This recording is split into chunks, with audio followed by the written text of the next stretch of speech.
नमस्कार। श्री मैथिली चंद्र गुप्त सर द्वारा की गई क्राइम फ्री भारत की कल्पना एक महज कल्पना ही नहीं है। अ, उन्होंने विगत 3-4 सालों से अपने अनुभव के आधार पर अथक परिश्रम कर अपने सपनों को साकार करने के लिए बीड़ा उठाया है।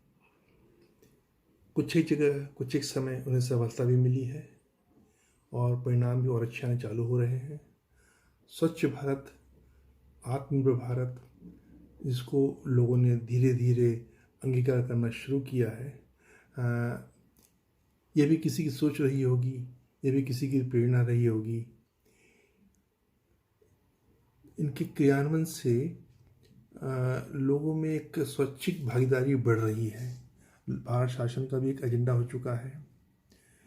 तो अब नए भारत के निर्माण में क्राइम फ्री भारत के तहत और 14 प्रकार की सोचों को समाहित किया गया है।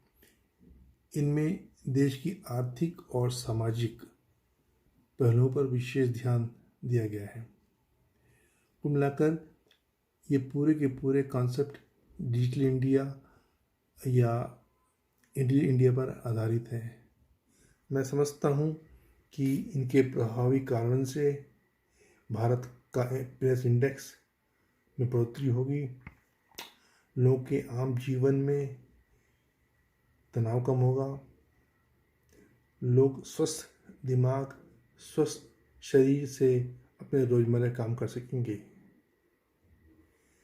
मैथिली चंद्र गुप्त सर के इस परिकल्पना में मैं देश के सशक्त नेताओं, अभिनेताओं और समस्त बुद्धिजीवियों से आग्रह करता हूँ कि वे इस अभियान से जुड़े और नए भारत का निर्माण करें। जय हिंद, जय भारत।